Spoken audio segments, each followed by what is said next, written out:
Grizzlies lost a preseason basketball game in Orlando to the Magic, 109-105 on Tuesday night. But those aren't the numbers that you should be concerning yourself with.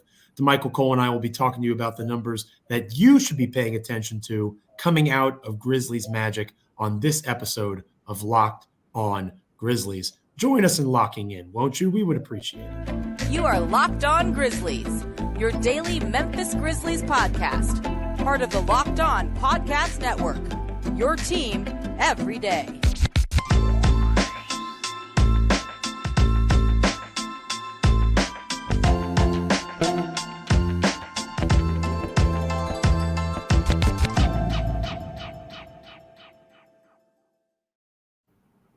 Welcome to this episode of Locked On Grizzlies. Thank you so much for making Locked On Grizzlies your first listen every single day. Today's episode is brought to you by Prize Picks. First-time users can receive a 100% instant deposit match up to $100 with promo code Locked On. That's prizepicks.com, promo code Locked On. You can find us on any platform where you can get a podcast, Stitcher, Spotify, Apple Podcasts, literally anywhere. And you can also find us on YouTube. Just look in the search bar for Locked On Grizzlies. You'll find our channel. Rate, review, subscribe. Help us make Locked On Grizzlies even better through the comments section. Interact with us. Make this as personable a show as you possibly can. We want to talk to you and have you be part of the Memphis Grizzlies conversation. And speaking of Memphis Grizzlies conversation, there is no one that I would rather have a preseason game on a Tuesday night conversation with than Mr. Commercial Appeal himself, Damichael Cole. How are you doing, sir? Joe, I'm doing great. How are you doing? Because I looked on Twitter after the game, and you have the mix. You have a mix, right? You got it's just the preseason crowd, but you also got all right, we just lost to the Miami Heat C team, and our three of our best players just played 30-plus minutes against the Magic, and we lost again. What's going on here? You got a good mix of both, Joe. So Grizzlies Nation is up in a flurry right now, but I'm doing fine personally. How are you? I'm doing great. And let me, for once, be the voice of positive reason, Damichael. I could care less about the final score of a preseason basketball game. And I think that Taylor Jenkins probably could care less about this final score. Obviously, you compete, you want to win. And that was one of my biggest takeaways, Damichael, before we get to the numbers that you really should be paying attention to coming out of this game beyond the final score. Something non-statistical related. Both teams competed really hard. Like we talked about in our last episode, how we thought Ja may not even play, or if they did play, maybe it would be 15 to 20 minutes. Ja Morant got a very regular season-esque 32 minutes of playing time. Same thing with Desmond Bane. Dillon Brooks played 32 minutes. John Conchar came off the bench in this one, interestingly enough. And as he comes off the bench, in terms of it being interesting, he plays 25 minutes. No time today for Ziaire Williams. He did not play. So you have a larger sample size of John Conchar. And I thought that was interesting. You saw Xavier Tillman get some late run in that game. So the way that the rotation shook out, the minutes and the way they were distributed, that was something that really stood out to me. Again, you can't, and I guess you can, you just mentioned Twitter. People can find a way to be angry about anything. In my opinion, being angry at a team for losing a preseason game is a fool's errand. I don't engage in such things personally because this is a game that literally doesn't count. The Phoenix Suns lost to a team that's not even in the NBA a week or so ago. Nobody's saying the Phoenix Suns aren't an NBA Finals contender still, or at the very least a Western Conference Finals contender. It's one game. The sky is certainly not falling. And what was most interesting to me overall was how competitive both teams played it. As much as a Tuesday night preseason game in Orlando can feel like this is a fun basketball game, I definitely got that feeling from it, and it was unique in that way to me. You usually don't get those from the preseason. Yeah, it felt like a regular season game in some Correct. ways. I saw some people saying, "Cole Anthony, calm down." It's you don't get any extra incentive for the way you playing hard in this game. But the Magic are a young team, and they're trying to prove a point. And the Grizzlies are a prideful team. They don't want to come out here and lose. They're playing to win as well, even though it's the preseason. But just to hit on a couple of things that you just said, you mentioned Ziaire Williams is one to point out there. I heard a couple rumblings there, nothing too concrete, but I think, Ziaire Williams, he did miss the open practice, did not participate in the open practice, and, he's been very limited lately. So them sitting him out wasn't a surprise in that way, but this is injury related, to say the least. It wasn't, I saw some people say, oh, why isn't Ziaire Williams in the rotation and things like that? It's completely injury. Playing it close to the vest. Exactly. This has nothing to do with, Ziaire Williams is clearly a part of this rotation. There's no ifs, ands, and buts about it there. But so at the end of the day, what we saw in this game, more than anything, is the Grizzlies are still figuring out lineups. That's why the results don't matter as much, because Taylor Jenkins, we literally saw him in the fourth quarter of this game where Ja and all those guys were still playing. Xavier Tillman did not get playing time until the fourth quarter. Right. Because he threw him in there as a hey, let's try Xavier Tillman with this small ball lineup that we're trying. Speaking of that small ball lineup, they tried it at the end of the second quarter, mid to end of the second quarter. Had a little success. So guess what? Santi Aldama didn't start the second half. Who did? John Conchar started in his place.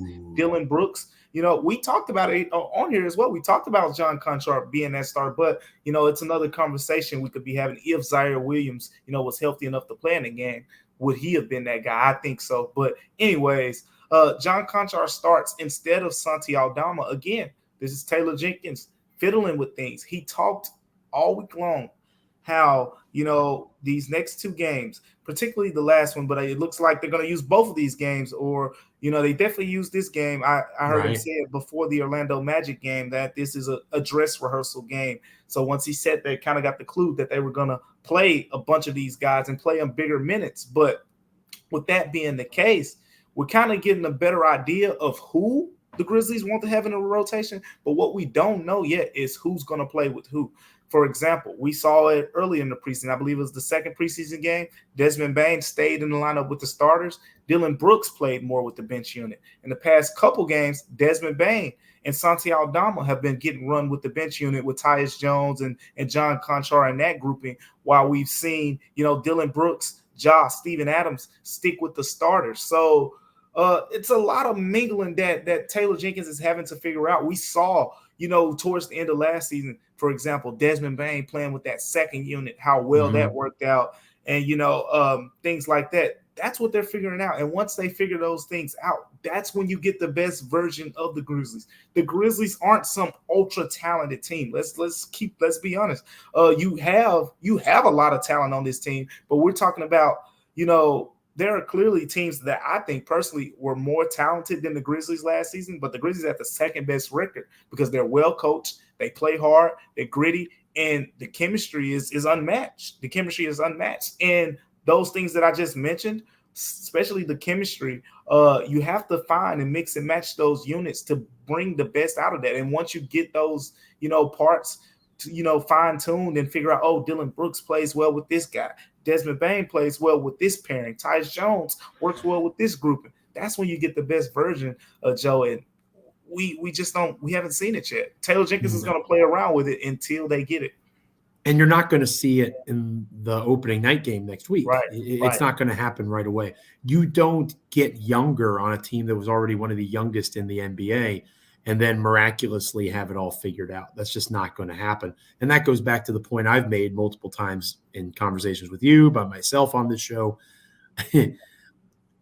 They don't make contender moves. They don't. They got younger. You can be a contender and not act like it. And that is exactly what the Grizzlies are.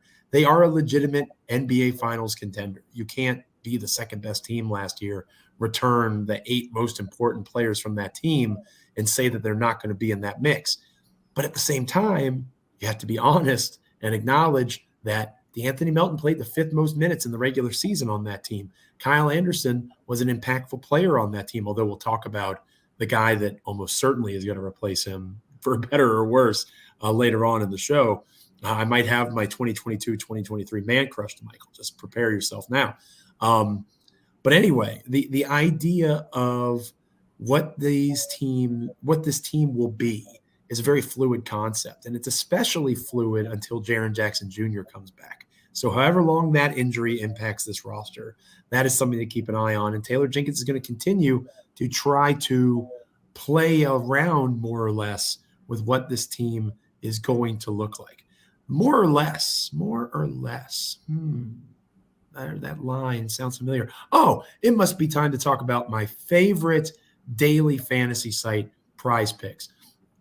Damichael, we'll talk about the numbers more here in a moment, but if you said that Ja Morant was going to score more than 27 points in this particular concept or contest, you might be out of luck a little bit. Or maybe you said that Steven Adams was going to grab more than 9 rebounds. In that particular case, you would be in a good fit.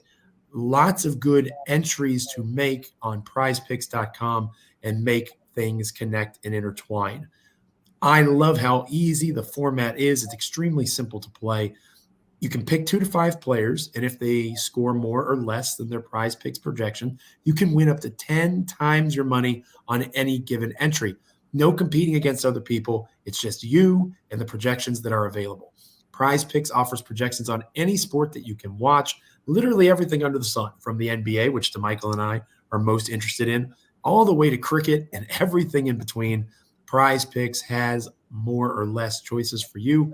Entries can be made in 60 seconds or less. It is that easy with safe and fast withdrawals, currently operational in over 30 states as well as Canada. Shout out Canada. It doesn't get much better or much easier than Prize Picks. Download the Prize Picks app or go to prizepicks.com to sign up and play daily fantasy sports.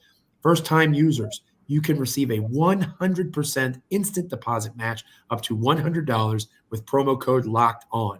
If you deposit $100, Prize Picks will give you $100. If you deposit $50, Prize Picks will give you $50. It's that simple. Don't forget to enter the promo code LOCKEDON at sign up for an instant deposit match up to $100. The main numbers that stood out to me, because again, we're talking about numbers, Damichael, that are more important than the final score because it's a preseason game on a Tuesday night in Orlando. No offense to the Magic. They're probably not going to be very good this year. Maybe they surprise some people. You want to talk about a team that has more talent than maybe people realize. The Magic have some, when you're as bad as the Magic have been for as long as they've been bad, you're going to accrue some talent, and they certainly have some of that. So they're still very young, probably even younger than the Grizzlies, and they are in a position where they're not, they'll probably be a tough out most nights, but they're not necessarily trying to win right now. Or if they don't win, they're not going to be that upset about it. The main trend that stood out to me in terms of numbers from this game, Damichael, was shooting. 40.2% overall from the field, a ghastly 25% from beyond the arc, 9 for 36. And that is with Desmond Bane, who I think we should lead off with, trying to be positive for our audience. Desmond Bane shot 4 for 6. So if you take Desmond Bane away, that means the team shot 5 for 30 from beyond the arc. So it's even worse without Bane in the mix. So the team as a whole struggled shooting, but goodness gracious, Desmond Bane, 33 points, 11 of 18 shooting overall, 4 made threes out of 6 attempts, 7 for 8 from the free throw line. I love that number because that tells me he was aggressive getting to the rim. Damichael, he didn't post as much in terms of rebounds, assists, but this dude was getting buckets against the Magic. And if this Desmond Bane shows up and can show out like this, my bold prediction of him being an all-star reserve isn't going to be very bold for very long. He looked good against Orlando. Yeah, he did.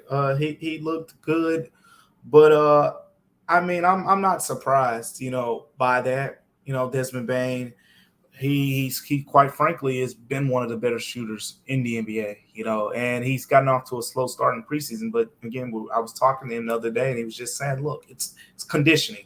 Once it gets its wind back under him, his numbers are going to be more reflective of what we saw last season.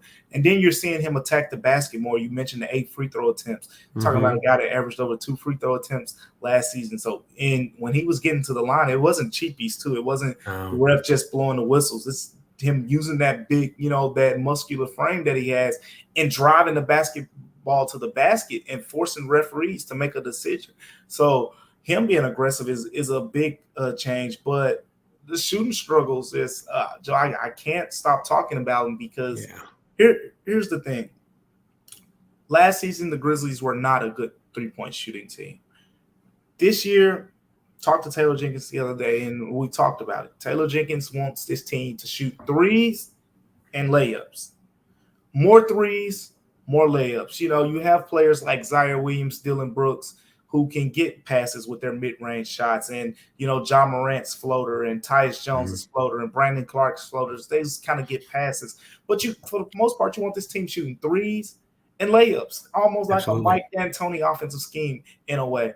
But here's the thing: the Grizzlies haven't been a great three-point shooting team. So I get, as a coach, you want to emphasize that, but what good does it do if the team isn't producing the numbers? And I think that's where it's not a coaching problem. I'm not trying to suggest here, but it's the Grizzlies have capable shooters, but the numbers have not reflected it in any game so far. The first game against the Bucks, I think they shot 10 of 28 from three-point range. That was the best three-point shooting game the Grizzlies had. 10 of 33 after that. 10 of 36 after that. 9 of 36. The Grizzlies have shot 29% from three-point range in 4 preseason games. Oh, I get it.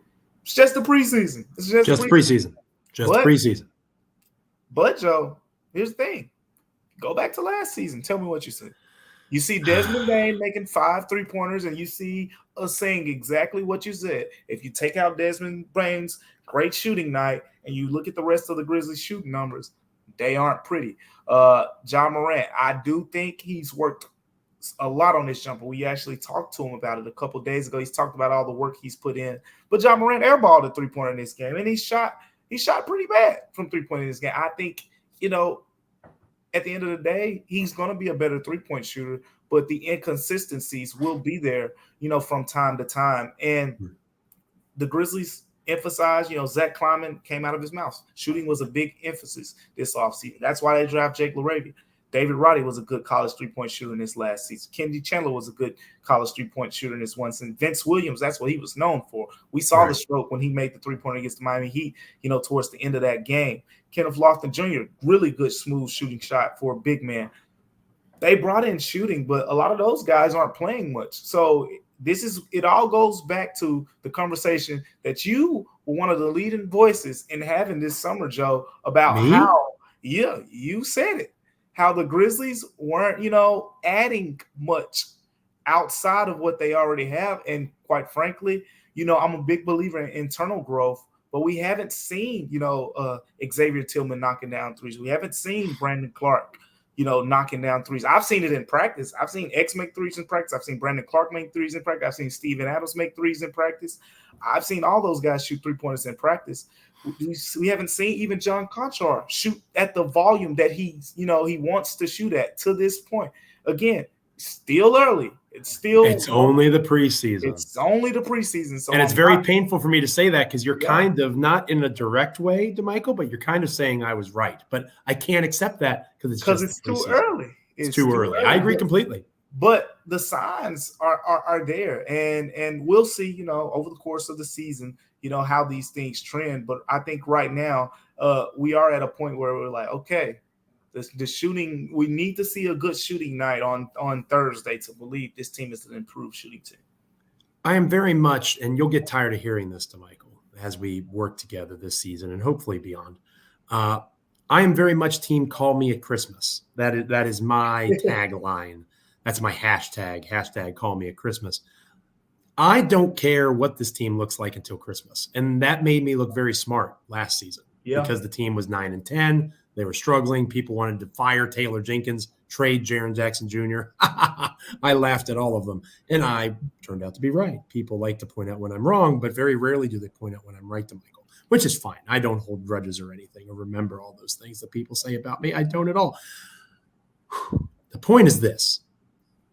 you have to get more out of guys like Ja Morant. And Ja Morant will be the first one to tell you that. That's a credit to Ja Morant and his leadership. I didn't catch his media availability post-game or see any quotes from him. I'm guessing he wasn't happy with a Kobe Bryant, literal Kobe Bryant number, 8 for 24 shooting night. I'm guessing he wasn't happy that he didn't make a 3 in 6 attempts. That's not enough for Ja. And again, to his credit, he'd be the first to tell you that. John Conchar, 2 for 4 from 3. Not good enough in terms of volume. You mentioned that. Dylan Brooks, 1 for 6 from 3. Not good enough. Santi Aldama not making a 3. Not good enough.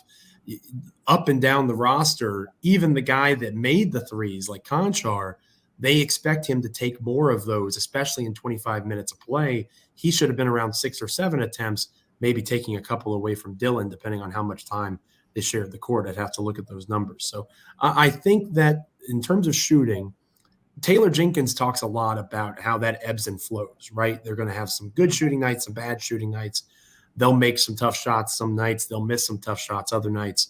He has a very good long-term macro perspective of that when it comes to shooting the ball in particular. When we come back on Locked On Grizzlies, Damichael and I are going to talk about some other numbers, not necessarily shooting related. Because again, Desmond Bane, very nice. Everybody else, not so much. But there were some other things that were positives to take out of the loss to Orlando that weren't necessarily putting the ball in the basket. We'll talk about that next on Locked On Grizzlies. Damichael, I'm going to lead off with a wonderful performance by one Brandon Clarke. And the reason I say that it was a wonderful performance is not because of his +7 in 17 minutes played, not because of his 3 for 3 shooting. We're used to Clarke being pretty efficient in terms of his scoring. I liked that he grabbed 4 rebounds, because when you think Brandon Clarke, you don't necessarily think a guy that's going to go eat the glass and attack the boards. So even though 4 doesn't sound that impressive, in the condensed time that he was on the floor, say he plays 25, 26 minutes in the future, if he can continue that focus on rebounding, only Tyus Jones, hilariously, had more rebounds than Brandon Clarke. And John Conchar, in 8 minutes played, had the exact same amount of rebounds as Brandon Clarke. And Conchar is known for being an elite rebounder. So that was kind of my under-the-radar number that I noticed that made me feel kind of warm and fuzzy inside. Hey, maybe Brandon Clarke can be a better rebounder for that reserve unit, and that would certainly lessen the load of guys like Steven Adams, John Conchar. When you have to rely on the 6'5" wing to be a dominant rebounder, that makes you a little nervous. So I liked seeing, of course, Tyus, we mentioned a moment ago, but Clarke in particular, being a big in 16 or 17 minutes played, 4 rebounds, that's good, positive direction kind of stuff when it comes to Brandon. What's a number that kind of jumped out to you, non-shooting edition? Yeah. So I'll start just to chime in on the Brandon thing. And sure. I feel like this is just coming off a little bit more today as me being the negative Nancy in the building. But Brandon Clarke, I haven't been super impressed with what we've seen from Brandon Clarke, only because I've said throughout the summer I have high expectations for Brandon Clarke, and quite frankly, what we've seen so far is just another rendition of last season's player. I haven't seen anything new. He made the little quick mid-range jumper today, but I felt like that was just because he had nowhere else to go in the offense, and he made the nice little mid-range jumper. But outside of that, it's been same floater, lob here, and just do some nice things, in transition and show off your defensive versatility, which are all good things. But if he wants to earn that next contract, and I think we need to see more, and we will see. I still think he's more than capable. But getting back to your point, something that stood out to me, this is actually going to be a good thing, because I'm going to turn what probably some people view as a bad thing and tell you how I viewed it as a good thing. And it's Dylan Brooks. You look at the raw numbers, 4 of 13, right? Doesn't look good. Let me tell you what I've noticed from Dylan Brooks, not just in this game, but just throughout the preseason. All that talk about, he's never going to be able to play within the rhythm of the offense. I know where you're going with this. And the volume shooter. And Dylan Brooks, so far, I know it's a small sample size, so I'm gonna keep emphasizing that. I love the shot selection that we've seen from Dillon Brooks through these past 3 games. He's even today. I mean, in this past game against the Magic, he played within the flow. If you look at the 4 of 13, a couple open miss. There were a couple at the end of the shot clock that he took. He even made some of those nice mid-rangers against, some tough defense and whatnot. The past game, shot 6 of 10, I believe, against the Heat. He was really one of the pieces that was, playing well in that game. I haven't seen yet a moment where it's like, oh, there's Dillon Brooks going back to last year, Dillon Brooks. So far, it looks like he's allowing Desmond Bane to be Desmond Bane that a lot of people want him to be. He's not trying to take shots from him. Ja Morant is being able to get his shots as well. And Dillon Brooks is just playing his role, and he's being that guy where we talk about the Grizzlies not having a lot of shot creators. There have been a couple times already, and it happened in this Magic game too, where the shot clock was winding down, and Dillon Brooks gets to his mid-range spot and buries his mid-range jumper because he can do that. A lot of the other guys can't. Dillon Brooks can do that. You can argue about the results, but he is more than capable of creating his own shot. So I'm going to give Dillon Brooks some flowers, because if he took 17 or 18 shots, you'll see a lot of people talking down on him. But Dillon Brooks so far throughout the preseason, I think it's been communicated to him because, the coaches talked about, emphasizing him wanting to be a better playmaker. Dillon Brooks even told me his goal this season, Joe, 4 to 5 assists per game. And guess how many assists he got tonight, Damichael? Tell us the number. 4. And there it is. So you factor that in, I think Dillon Brooks, it's hard to say, what his overall raw shooting numbers will look like, because, again, he did shoot 4 of 13 today. But I think the type of shots that he's getting, you're going to see less of him shooting the Grizzlies out of games. You're going to live with, I think you live with the 4 of 13 from today, Joe. You take it because he missed some. There were a couple open 3-pointers. It's like that was the best shot the Grizzlies could have got, and you live with it. So I'm pretty encouraged, actually, by Dillon Brooks' offense play. And then defensively, he was the guy who played the small ball 4. And quite frankly, I think he held up better than Santi Aldama against Paolo Banchero in this game. And that was why we saw, John Conchar start the second half in place of Aldama. And when that happened, John Conchar slid up on the wing and Dillon Brooks slid down to the 4 spot where Aldama was playing.